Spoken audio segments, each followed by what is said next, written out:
All right. So I am joined today by Stephanie Rayton, who is a really good friend of mine and actually runs a wonderful company called Mops Inc. It's been a while since we talked about your company, so I'd love to give listeners an idea of who you are, where you came from, and what you started and when you started it, as well as where it is currently and where you see it going.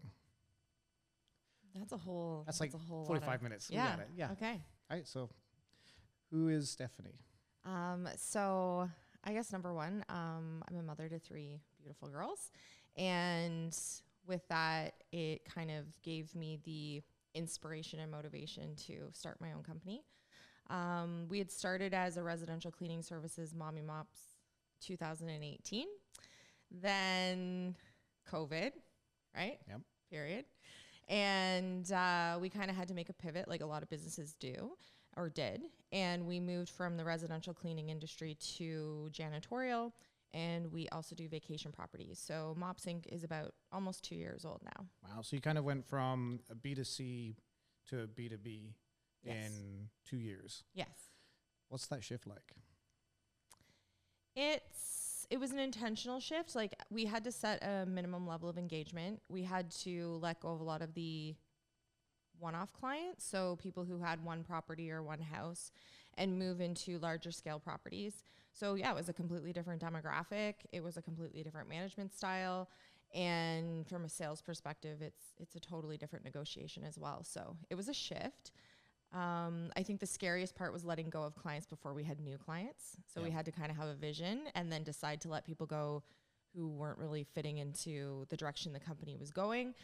And letting go of residential was really hard. All those clients had been with us from the beginning. Like, I started cleaning their houses, some of them. So it was a little bit of an emotional release, but we knew we needed to go after the direction that the company was going in. Yeah. So yeah. Let's talk about Mummy Mops. I know, right? It's like, whoops. Let's talk about Mummy Mops and let's talk about Sage Cleaning. Okay. Okay, so Sage Cleaning was you running the service, right? You were fresh to this area, correct? That was back in Barrie. That's back in Barrie. Yeah. So then when you arrived in Belleville, you decided fresh start and you decided you wanted to go a company route versus being a service, right? Yes. Is that correct? Yeah. Almost, yeah. So the Sage Cleaning Company, don't just stage your home, sage your home. That was word of mouth, like knocking on doors, getting clients, and I was providing the services. I had a couple people help me out, but it was mostly me. Then that got me into running an entrepreneurship program for the YMCA of Simcoe Muskoka. And so I let go of the company to get into that career role.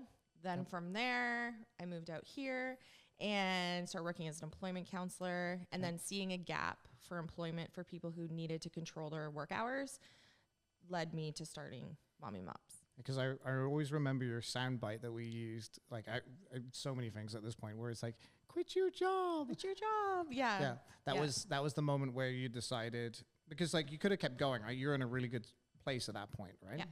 And so you were employed, you were happy, and so you decided, let's change everything. Yeah, it was salary and benefits and stability and an office. And I just started to kind of get that urge, and I tried to quiet it for a long time, right? Because you've got your rational mind, and then you have your, I guess it's not the irrational mind, but maybe it's like the risk-taking mind, where I knew I could create something, and it was kind of my duty if I had the power to do it. I was not just letting myself down, but other people around me who could benefit from it. So it was about a couple weeks that the voice kept getting louder and louder. It got so loud that I actually stood up in a staff meeting and I was like, I'm done, right? And it was nothing against the company I was working for. Like, they had absolutely shown me, they were a great organization. It was just this motivation to start something. I just couldn't quiet it anymore. That's amazing. I love, and like you and I both have that love of spontaneity and actually going out and doing something. Yeah. And being able to talk to someone who's done it is always exciting, right? Because you have these moments where you're talking to people and they've been employed for so long that making that jump seems impossible. Right, so do you have any tips for people who are at that point right now? They're in that period where their head's just saying, do something else. And there's no safety net. You don't know where you're going. You're in the middle of the fog. Yeah. What advice could you give to someone like you, you were, now, knowing what you know now? I think it would be twofold. Like, one would be do it, like jump. And you have to jump in both feet, because if you don't take the leap, it's a sink or swim mentality. Another piece of advice would be surround yourself with other risk takers, because if you're sharing what you're thinking about doing and you're only surrounded by like traditional, stable, in a very positive way, people, you may not get the encouragement that you're looking for. Like, there wasn't a lot of people in my life who were like, that sounds like a really good idea. How many people actually sat there when you were thinking about doing it and went, you should totally do it? Luckily, my parents have entrepreneurial minds. My dad was kind of like a serial entrepreneur. So for him, he had gotten out of that and gotten to a stable career. So for him, he was like, you have stability, like you should probably stay there. My mom, on the other hand, has always said to me, if money wasn't a factor, what would your decision be? And so she was a huge cheerleader in that. Other than that, I think it was a lot of people thinking, what are you doing? Right? Like, as if you're going to start over again. Yeah. Because my time working at the Sage Cleaning Company built my resume to a point where I had great career opportunities. Yep. And so for getting away from traditional career opportunities and going back into entrepreneurship, yeah, it was super scary. Knowing what I know now, like, it's a very interesting time to ask me that, because it's a very stressful time in business. It's exciting. Like, we know there's big things coming, but it takes a lot. Like, you have to get up every day and push yourself through. And so you need to know that that resilience is there and that you're willing to push through the really hard times. Yeah. So my advice would be, if you feel the urge, go after it. If the risk is really hard against like the life that you've set up, maybe try to find a couple safety nets or backup plans. But the people who feel that urge, like, when you get that urge to jump, nothing can really stop you. So if you feel that, go for it. Yeah. Do you find after a while you keep seeking that? When things get good, do you start seeking that urge? Yeah. And like, where is that? It's got to be there somewhere, because there's always good stuff behind it. Yeah. And it's difficult because it's hard to quantify. Sometimes it'll be a massive failure, but at least you tried, right? And I feel that failure is always something you can build upon, right? It's really hard to build upon nothing. Yeah, absolutely. Right? Yeah. Failure is, even since I was a kid, like, you couldn't tell me not to do something. I'd have to do it and realize, hey, I probably shouldn't have done that. That's been my personality, like, my whole life. But I think within business, people look at it like it's kind of, it's stable, but really there's a lot of change happening all the time. Like, I take big risks all the time. I'm shaking it up. I'm obsessed with growth. Yeah. Obsessed. Like, I just want to keep going all the time. So, yeah, I think it's just, once you've got your own business, you can be a disruptor every single day and shake things up and try new things and be a risk taker. And people don't always see it from the outside because it looks calm and stable, right? Is it hard? Yes. To start and to grow in smaller communities, or is it easier? Like, could you have done the same thing in Toronto? Because we're in Belleville, Ontario, which is a population of 55, 60,000 people. Yeah. It's not a big town by any means. You've built a company that many people would consider to be a larger company at this point, right? So would that have been bigger in Toronto? Would it have been different? So I think when you start a company, the first group of clients or consumers that you go after are your personal network. So that was interesting for me, because when I moved out here, I didn't have, the friends and the friends of friends to rely on, and I didn't really have a name for myself out here yet. But I found in a small community, I was so embraced from the beginning, and it was those people who are well established in our community who would take the time to hear what I was doing. I got really good at my elevator pitch. Like, I would tell my story about what I'm doing and what I want to do to anyone who would give me their ear for just a second. And it was those people who started to connect me. So if it is going to be a small town and you're starting off without a network, you need to build a network. You need to get out there. You need to meet people, and you need to get really comfortable telling people what you want. I seem to remember you telling me this about a year and a bit ago. Really? So I was doing a video shoot with the city, and we were promoting your business. and we were chatting, and you're just like, oh my gosh, do you do networking and stuff like that? You should come out to this network group called SRT. Yeah. And I was like, well, I don't really network. And you're just like, oh, you should though. We talked more, and your enthusiasm for growth is what got me interested. Like, okay, let me give this a shot, right? And then going into it, and like at the earliest time possible, it feels like every Tuesday we go out there 7 a.m. do the business. Yeah. I'm just keep pushing for like, just push it later, just 10. It's not changing. It's not changing, no. And it was funny because I was talking to John yesterday. Yeah. And John's the new president. And I said to him, I'm like, so next week's like the last like session before the end of, and then we kick up again in September, right? He's like, no, we go through summer. And I'm like, no, I swear, last year I didn't come in the summer. He's like, we go through summer. I was like, oh, did I just like decide like I'm not going for like 2 months? Waking up so hard in the summer like that. I know. So the networking part of it is really important. Yeah. If you had to build a network in an area, would you go straight to a network group? How's the best way do you feel to get started? Like you have a concept in your mind, you want to get it going, you've exhausted your personal network. Yep. How do you get started in that next stage? Definitely getting involved. I think in Canada, we have a lot of resources for small business. So most communities have a small business center or something related to that either the government is funding or that it's a local program. So that's always my first stop is a small business center. The one here locally is great, right? They have like different events, different workshops. So I just got really involved in there. And again, telling anybody, get really clear on what you're doing. Just anybody, just tell them what you're doing and let them figure out how they can connect you. So I would start there. And then from there, if there's like evening networking events through chambers, things like that, getting out, doing that, always making sure you have a business card on you. Yep. I can't tell you how many times I've gone somewhere and I'm like, oh, I don't have my business card. So that was the first purchase I made when I started the Sage Cleaning Company. I had borrowed $100. I bought a phone card, like so you could have minutes on a phone, and a bottle of Windex and paper towel, and I ordered my business cards. And that was how it started. So you started all this with $100 in your pocket. Yeah. Yeah, that's weird when you think about it. Yeah, it's cost a lot more money now. Really? Yeah, but... So how many employees do you have now? 46.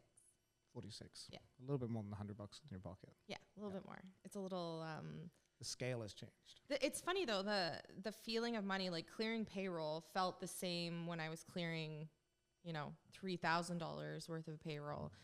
And then now clearing like $20,000 worth of payroll. It's still the same feeling. Yeah. It's just the numbers get bigger. I want to talk to you about that, and more specifically, the reason you started Mops and the ethos behind the work itself. Because, I mean, if you weren't allowed to start a janitorial company, you would have started another company with the same ethos. So I really want to talk about your ethos, about the people in the job and your business, and how you want them to grow, thrive, and just, let me hear more about that. Funny enough, I was pulling together a document last week, and I had to put in my mission statement. And it's still the same mission statement from 5 years ago. And that was really cool to me. So it's always been a people first practice. Like we want to put humans first. We want people to feel supported and accepted when they come into work. We want them to feel encouraged. Now, our vibe doesn't always fit every person. So we've gotten better at realizing like who's the right fit. Because in the beginning, I'm like, maybe this business model doesn't make sense. Maybe every employer started off wanting to treat people this way, and they learned it's not the right way. So I had a lot of doubt for a bit, but I held firm and I stayed true to what I believed. My experience working in employment, as an employment counselor, you job match people. So I would always notice that we would find a role that they were capable of doing. So for example, in cleaning, if somebody's cleaned before, you naturally find them cleaning positions. But it's more about matching the management style to the person. Okay. And so now, we really want people to thrive. We want them to come in and their lives to benefit from it, their families to get involved. There's no better feeling than watching somebody come in with their kids and their kids know exactly where the snacks are and they go running over. Like it's the best. But we just want to keep people as the focus. So when somebody doesn't fit, you know, we've gotten better at not trying to, once you see it's not a fit, you need to realize it's not a fit. Yep. Right. Yep. And make that hard decision. But the people who are working with us now, we have long-term sustainable employment. People are making a living wage. We promote people within the company. That sometimes we create roles for them based on their skill set. So it's always people first. The cleaning is the platform, right? That's how we generate revenue. But the base of it, what gets me out of bed every day is the opportunities we're creating for people. Yeah. And so when I started talking to you and learning more about this, then I realized that was part of the gap in my life that I was trying to build in my business, just wasn't getting there.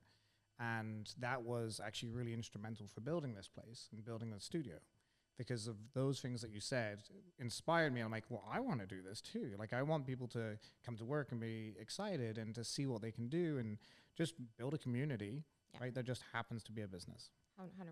You know? Yeah. It's the best feeling. Like when you can get up in the morning and you can't wait to get to work to hang out with your work family. And that's the best feeling in the world. So some people are motivated by different things, right? There's people who are motivated by money. There's people who are motivated by accomplishment. For me, it's when I show up and I see all these people who are there to support a vision. Sometimes I'm like, as if these people just keep following this vision. Like, what is wrong with everybody? It's scary sometimes, right? Because you're like, what have I done? Yeah. Did I do the right thing? Am I going to be able to follow through? Am I going to be able to make this work? To be honest, I don't know if I would have pushed through the hard times if I didn't feel the responsibility of the people around me. And so as much as it adds a lot of pressure, it adds that drive. Yes. It's a positive pressure too, because you quickly find solutions. Like I've noticed that with you when you get into jams, which, you know, we've talked a few of them, and it's like you quickly change, leverage, move. You're very agile in your business approach, right? Which is very refreshing. Like after seeing lots and lots of businesses and their business doesn't change for like 15 years, right? And especially as a creative that goes into businesses, and what do? I tell people stories, right? And to be able to hear this story that actually gets me interested and excited and inspired, that's a unique thing because there's so many businesses out there, right? Yeah. No, and that's cool. Like, my CFO, he runs our finance department, and he said to me the other day, he's like, sometimes you see vision, you run after it, and we're like your security team, like running behind you. Yeah. And I'm like, and that's the way it'll always be, right? Yeah. I always will monitor how things are going. I'm not one to watch something if it's not going in the right direction. I'm gonna pivot, and I'm gonna pivot quick. So finding people who are agile as well to work. I need structured people. I surround myself with people who have different skill sets than I do. But finding people who are structured, who can also adapt to the change. Because it might be one day I'm saying, hey, we're doing this. And the next day I come in and I'm like, no, we're going to go this way. But I also need you to do that as well. It can be hard for some people to keep up with that. And I get it. It's exhausting for me too sometimes. But the people I surround myself with now, they get it. They see it, and then they fill the gaps. So about 2 years ago, I think it's been 2 years ago, my eldest daughter was diagnosed with ADHD. And so me being a parent wanted to know more about it, and I start researching, and then I start seeing some similarities. And so I kind of self-diagnosed. So I'm not like gone in and done the testing and all that. So I'm pretty sure that I am ADHD, and anybody who works with me, Trina, Phil, Brady, they all say the same thing. They'll be like, he's probably ADHD, right? Do you feel, because I see some similarities, do you feel like you might be ADHD, and do you feel like that actually gives you an edge in business or in creativity that you wouldn't have had without it? Yeah, I went through a chapter of my life where I was really trying to figure out what was wrong with me, right? And it's the worst, right? So I started to kind of research things and read up on them. And what I realized was all of these things, you can look at something and there's different perspectives. But if I could look at it as like a superpower, like it was not everybody's got it. Not everybody can do what we're doing, or everyone would do it, right? Yeah. So my ability to think quick on my feet, my ability to change directions really quickly, my ability to have a creative mind, because I used to feel, luckily I was blessed in some of my positions, like especially at the YMCA, they embraced my skill set, right? I could show them where my weaknesses were. They would help me fill the gaps on that, but they celebrated my ability to, you know, show up to a camp on Georgian Bay and do a presentation to a group of youth on a dock, right? Like I could do that, or I could go to a university lecture hall and I could give a presentation there. And so that was the first time that I was really comfortable to stop trying to feel like I had to fit myself into a box. I also learned as an adult that I had a learning disability, so I have dyslexia.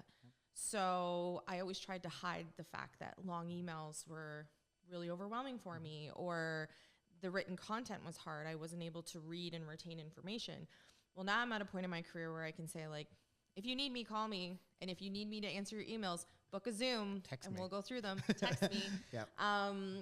So being able to have the confidence now to know who I am and the fact that these things are skill sets, and not to feel limited by different perspectives on it, because I do think that different minds are needed. And I wake up every day excited and motivated to take on a whole new thing. You could probably put a label on that for sure, but it's gotten me this far. So yeah. And I know it's, for some people, like when I'm interviewing, especially for the leadership team, I say, like, if you're a person who requires a very structured environment, this probably isn't going to feel great for you. Yep. If you're somebody who likes to come in and the fact that it's new and it's fresh and it's exciting and it's creative and the music's loud and there's always stuff going on, this might be a really good place for you to implement some structure. Yep. We just put in hammock chairs in the office, and it's always been my dream. I wanted a hammock circle, right? Nice. And is this in Picton or in Belleville? No, this is in Belleville. You'll have to come check it out. They're I've been there in so long. I don't want to come out there. Yep.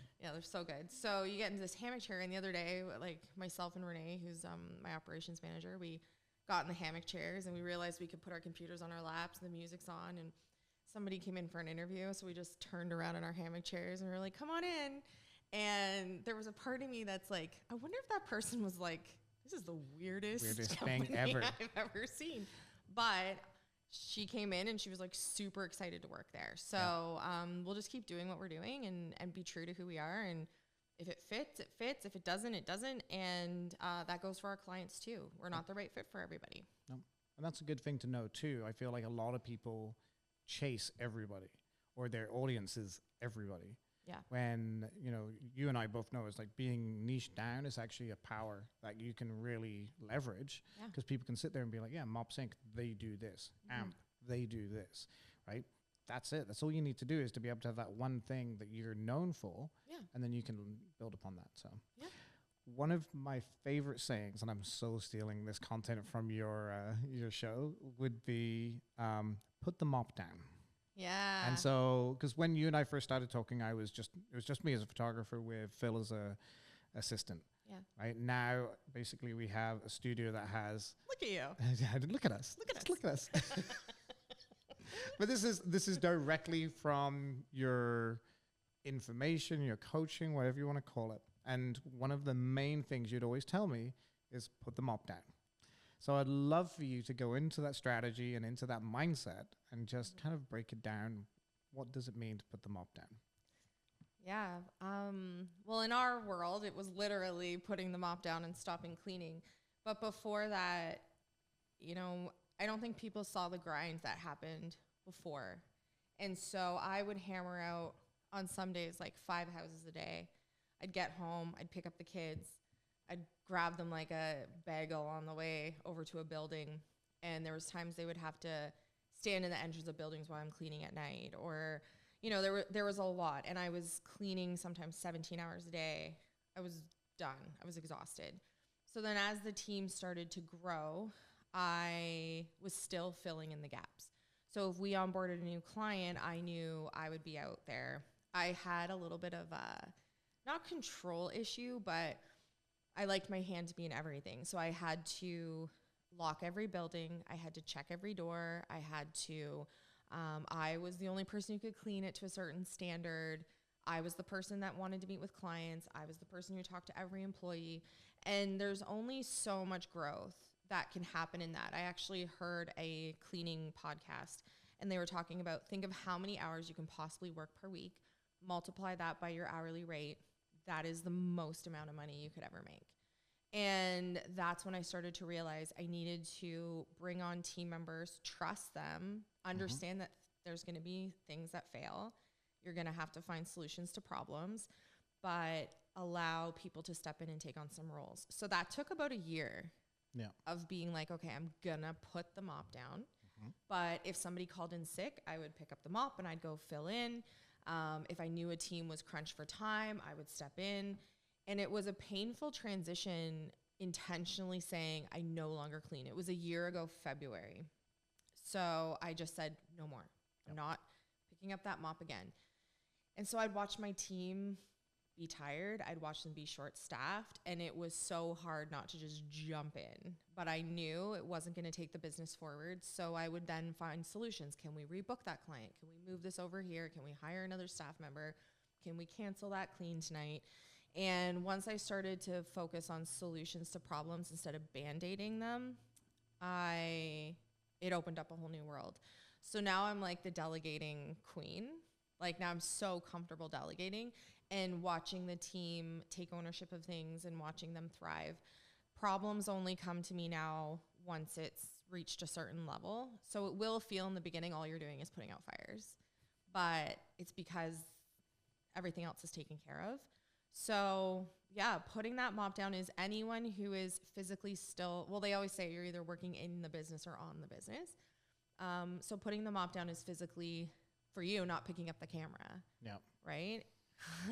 Unless you want to. Yeah. But like, I don't even clean my own toilets anymore. Yeah. Right? Fair. Yeah. So you have to physically put down whatever tool you're using to provide a service or a product, put it down.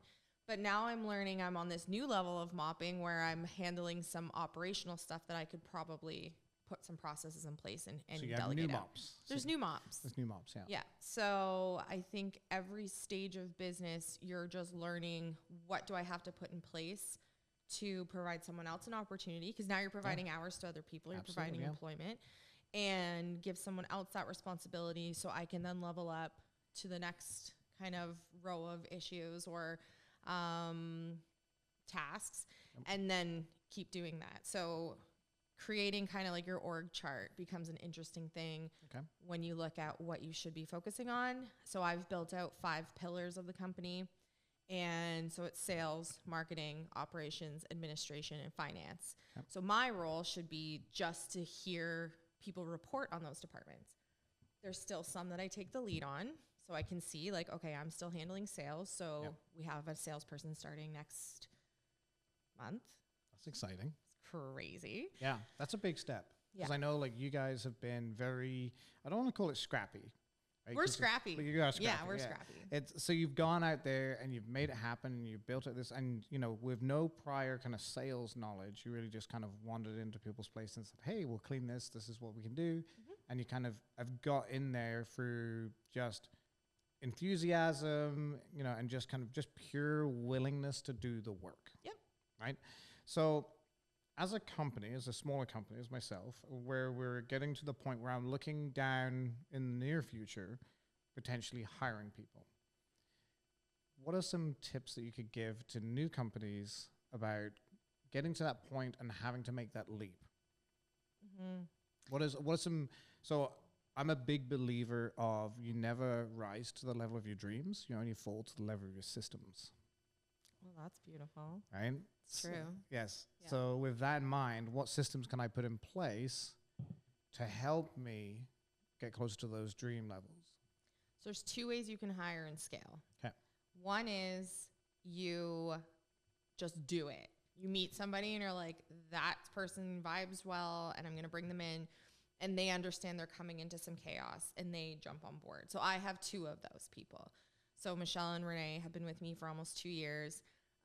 They started off just as summer employment. I saw what the potential was there, made them an offer, and I said, I don't even know what your job descriptions are going to be yet. I need to work with you, and we'll figure out what do we each like doing, and then we'll carve it out. So that was kind of the first phase of bringing on somebody. Was just it was impulsive. Yep. And it was based off of instinct, and it was being very vulnerable and saying like, welcome to the shit show. Yeah. Right. So now at this stage of business, I tried to be a lot more intentional. And because those 2 people that came in helped me to structure the company out. Yeah. Right. I needed them to come in. I needed them to, You know, I always relate back to the cleaning industry. So you can live in your house and you can never let anyone in because you're embarrassed of the mess. Or you can eventually trust somebody, open the door, and let help come in. So that's what I did. I stopped hiding it, and I was like, come on in, but please help and don't judge me. So once they came in and we kind of got the structure of the company going and it alleviated a lot more of my time, I could then start working on processes. Bring in people who have skill sets that are different than you. So I spend a lot of money on my finance team, but I am not a finance person. I understand it. I understand how it functions. I don't enjoy spending time in it. I like to look at a report. I don't want to make the report. That's kind of the way I look at it.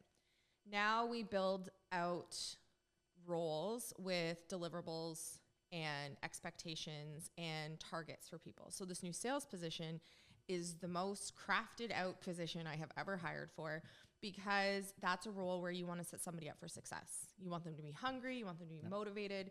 So now it's bringing people on and setting those deliverables, doing a gap analysis of what isn't working within your company and putting somebody in there to fill that, and process.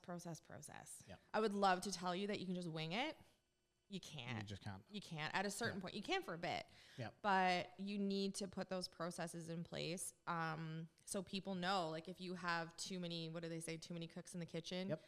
I always say, I need to know who's got the ball. So if I've passed you the ball, you now have ownership of that, and you need to pass the ball somewhere else. So if we don't understand that, and everybody's just got their hands in something, there's no ownership, and you can't figure out where it fell apart. So we just implemented 28 processes in our company. 28? Yes. So you guys sat down, roundtabled it, and wrote out 28 different procedures for saying. So like, what's the accounts payable process? So if somebody has an invoice that needs to be paid, what email address is it going to? Who's opening the email address? Where are they uploading that to?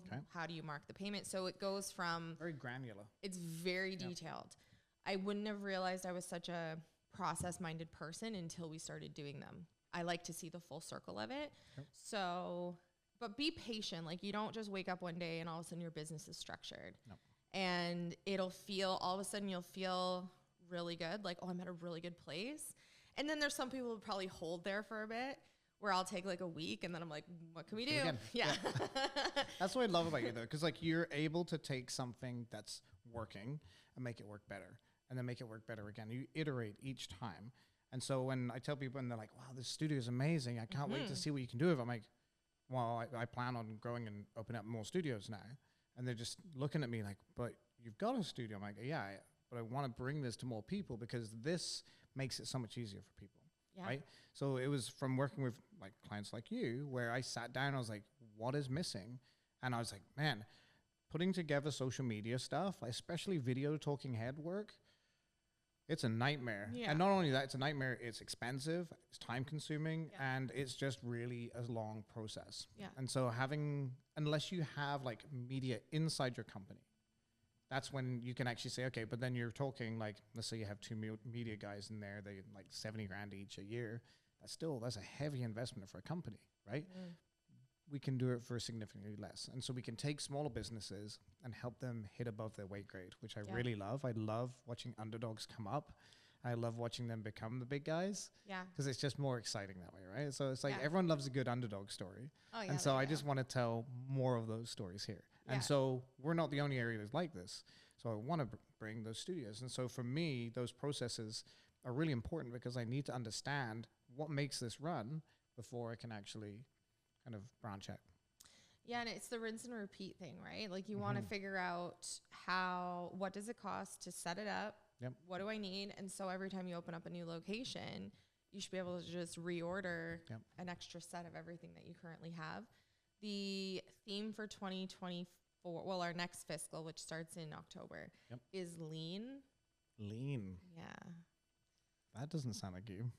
I know. So, but it's learning to cut the fat on stuff, right? And to only do what's necessary and what's needed, because if you went ahead and you realized you only needed 2 lights for the wall, but you had 14 in the back room, you won't know how to rinse and repeat your new location, right? So you need to really cut out what's not necessary, so you have a really clear picture of exactly what it's going to take to make another one.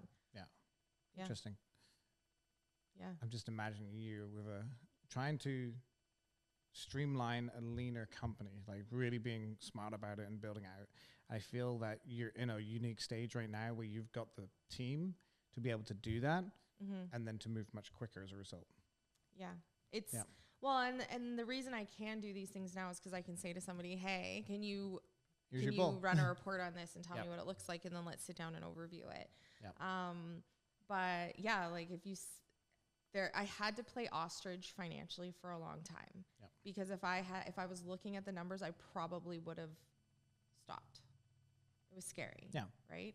And also the benefit of I'm a independent person. I don't have to go home and say to somebody like, hey, I'm going to go buy 2 new vans today, and then think, what are you doing? Right. I don't have to answer to anybody, which I think has its pros and cons, but we'll just stick with the pros. But I kind of want to go into the cons too, but we'll start with the pros. Well, you don't have to be accountable to anybody. Right? This is true. So you don't have somebody who's like, are you sure? Let's look it down. Because when I feel the impulse to do something, don't try to hold me back. I always say, don't put me in a cage. I'll tell people that all the time. I had a manager once. He was the best manager I ever had. And I wanted to go after an opportunity, and he had said no. And I was like, you are plucking my wings and putting me in a cage. And he's like, Stephanie, that is not what I'm trying to do. But that's what it feels like to me. Like when I want something and I'm going after it, don't get in my way. Like, just don't. So, this new phase of business will be interesting because we now can take the blinders off. I don't have to put my ostrich head in the sand, and we can actually look at things and realize what we need and what we don't need, and be a lot more detail oriented. Nice. Which I never would have thought I would be. But there was a quote that said, if you focus on the cents, you're missing the dollars. Right? So I only could focus on larger numbers. Now I'm realizing like those little numbers add up. Yeah, exactly. Starbucks every day. That adds up. Yeah. Skip the dishes. Oh, don't even get me started. The convenience of skip the dishes is like, I've been at business meetings ordering my kids dinner.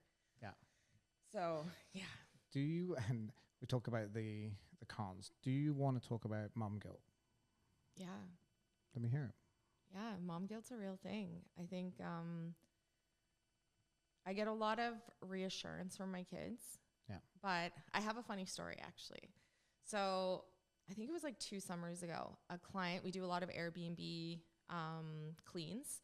And one of our things is if there's an issue, we always want to fix it. So a client had called and said the guest didn't have a wine opener. And I was like, okay, no problem. It was a Friday night. Ran with the kids, picked up the wine opener, drove. It was north of Belleville, drove out of town. Beautiful property. It was like in the middle of a forest. So I get out of the car, leave the car door open, knock on the front door. The guest opens, and I was like, I'm so sorry. And we stood there and chatted for quite a bit of time. So when I get back to the car, my kids are like, Mom, and the car was full of mosquitoes. Oh, no. Full of them. But these sweet little angels, they just sat in the car quietly because they knew I was talking to a client. And they've grown up knowing, like, they were 3 months, 1.5, and 3 when I started my first business. So they've grown up knowing if you're in the car and I'm on the phone, you have to stay quiet. If I'm talking to a client, this is how you behave. So yeah, the 3 of them sat in that car just getting eaten alive by mosquitoes, not making a peep. And in that moment, I was like, I'm so proud of you, but also I'm so sorry. So yeah, I think when you're growing a business, it's all hands on deck. It's not separate. You are, you can go to an office 9 to 5 every day, leave work. If you've got good work-life balance, you can leave work, shut your computer off, go home and focus on your family, and then come back to work the next day. Entrepreneurship is, in some cases, you're all in. You eat, breathe, and sleep it, and you never stop thinking about it. I'm thinking about work constantly. So, when I look at the buy-in that the kids have, there are times where I'm thinking, are they going to become adults one day and say, my mom worked too much? But they don't say that now. Yeah. So, but the mom guilt's real, and I think no matter what you're doing as a parent, there's a part of you that's always wondering if you're doing the right thing. Yeah. But I look at the opportunities that I'm able to give them Yep. and the things we have as a family. And yeah, when I hear them, one of my daughters gave a speech about me, and she talked about, you know, she was so proud of like the business that we have and stuff. So they've been in it through thick and thin. But I don't know if I would not have, I could be doing anything and still feel guilty. Yeah. So do you feel guilty? Very much so. Like, Yeah. especially growing this place, because there's, and you told me and I didn't believe you, which I really should get out of the habit of doing that. I'm like, oh, whatever. It's Steph. It's Steph she's saying. rambling. She's rambling. Yeah. When I started this up, and I said, oh, you know, it was probably going to take a little bit of extra time. And you're going to like, yeah, like twice the time. And I was like, nah, I've already got a job. I'll just fit it in. And when it was literally a second job. Yeah. So I would come here, like I'd drop the kids off at school at like 7:30, come here, work until like 5, and then head back and then, you know, hang out with the kids. And then afterwards would go and work on stuff afterwards to make sure I get caught up with like editing, stuff like that, emails. You know, I'd be sitting on the couch and be like going through emails, going through stuff. And it's like being present is really hard sometimes. Right? And it's not because you don't want to be present, but because you're like, well, if I get this stuff sorted, I can be more present. Yeah. But the problem is that get stuff sorted is always there as an entrepreneur. I think that's the big difference. It's like, it doesn't hide between that 9 to 5. Yeah. It's like, it'll hide on the edges quite happily too. Yeah. Right? Like I'll literally go for a walk with the dog and I'm like, oh, I could do this, and then I'm like making notes, and it's like, thinking of ideas is always a thing because you're responsible for thinking of the ideas. Yeah. No one's going to be like, we have a great idea, Jenkins. We're going to make this can blue. Make it blue.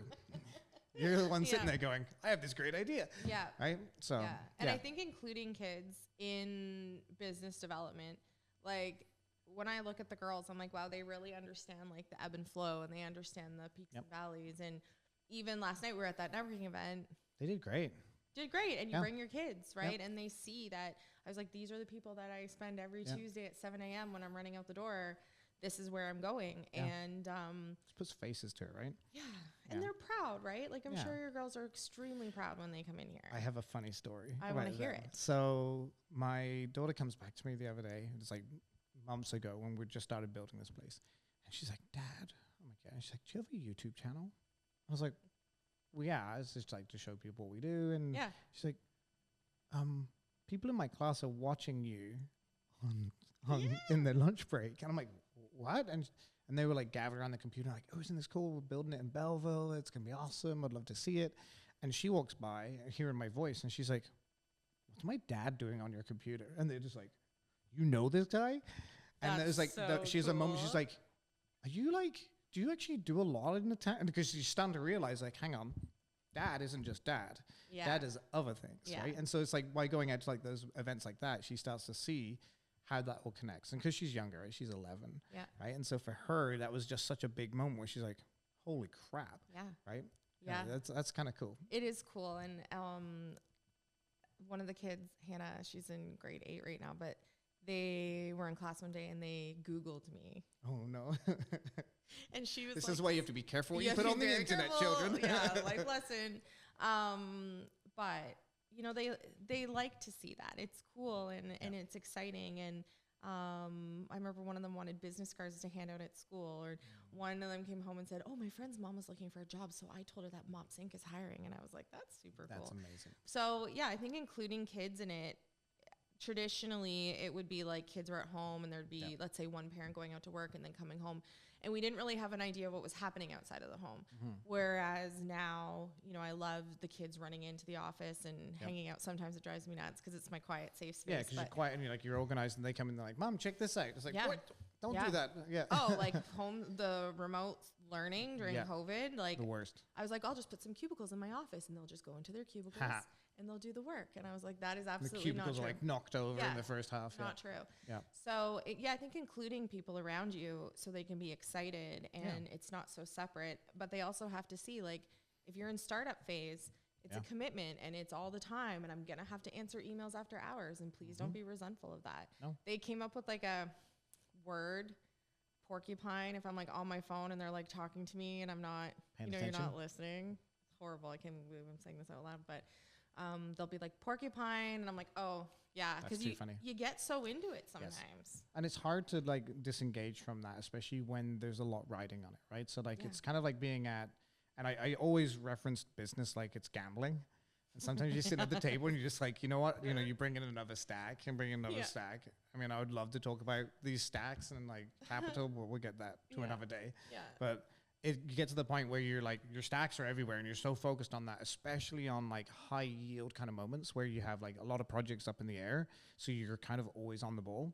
And the problem is that you can't drop it either, right? So yeah, so I think, like, again, with your idea of like building up a proper team to be able to kind of hand off some of those things, is smart. Yeah, and eventually it doesn't feel like such a gamble. Yeah, but there's always the risk there. Like, there's always like, how much more am I gonna feed in? Yeah. But I think with you as well, like it'd be different if you just wanted to get this studio up and running. Yeah. Now it's up. Yes. Now it's running. Yeah. Now you could go home. Yes. You could relax and you could, enjoy your I can? time. Well, Wait. not when you're like, how do I build the next one? Yeah. Right. And so I'm not even about there right now. What I'm right now is trying to explain to people what this is. Yeah. Like, I'm at that point right now. So we talk about like building out that really clear kind of story. That's where we're at right now. Right. Because I have the idea. I know it can be really good. And we have like an initial couple of people. Like, so we have our OGs. Right. So like those are the people that get it. But I need to figure out how to get to the other people to show them like, this is what we can do. This is how it works. And it's a simple process, really. So it's just like trying to simplify their processes for them too. Yeah. Which is interesting. Yeah. And showing them what the end result can be. Yeah. And, I think social media and online marketing is really intimidating sometimes. I know for me, like I've driven every person that I've worked with crazy because they're like, give me content. And I'm like, well, I don't want to take a picture here. Or I'm like, or I forget. Right. Yep. And by offering this to people and getting them to just open up in a conversation and then being able to pull pieces out of it. Yeah. It's huge.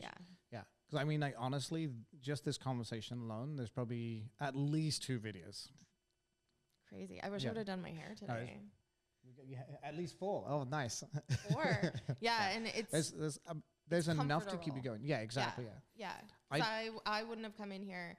Like usually I'm like, Ash, do I have to be camera ready? And you're like, yeah.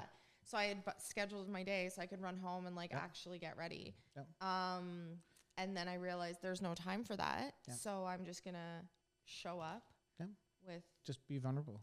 Just be vulnerable. You've been telling me that for a really long time. I still think I'm getting better at it. I think you are. I think like honestly, this is going to be really like I'm looking forward to seeing where this all goes. Right? Yeah. Like as you build out your content. So Stephanie is going to be building out. Is it going to be called Mops Move? Are we allowed to say that yet? Yeah, we're not ready yet. Okay. So maybe we'll beep it out. Are we going to beep it? No, that's fine. It's a teaser. People on the edge of their seat. Yeah. But there's a few like exciting things in the pipeline. Yep. That Mops Move is one of them. So stay tuned for that. Yep. And we have a few other things, but who knows? Like who we are online. Like sometimes I think people we've shared a little bit up until this point.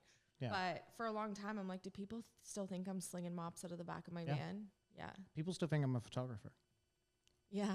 And I'm just like, I can do photography, and it's actually one of the least amount of work things I do now, right? So then we start talking about strategy and creative, and that, like, they sit there and it's like, okay, but they don't fully understand it, right? Yeah. So I feel this is the easiest way of telling it, because it's far too complex to go, I'm a creative strategist that happens to run a studio and facilitates, your social media presence. Do you know exactly who you are right now, or do you think you're still? No idea. I know, me neither. I know, and it's funny. I think that's why it's hard to share. Like, you can come up with a brand for your company. Yeah. You know the identity. Yep. You know the way that the brand is and how you want it to make people feel.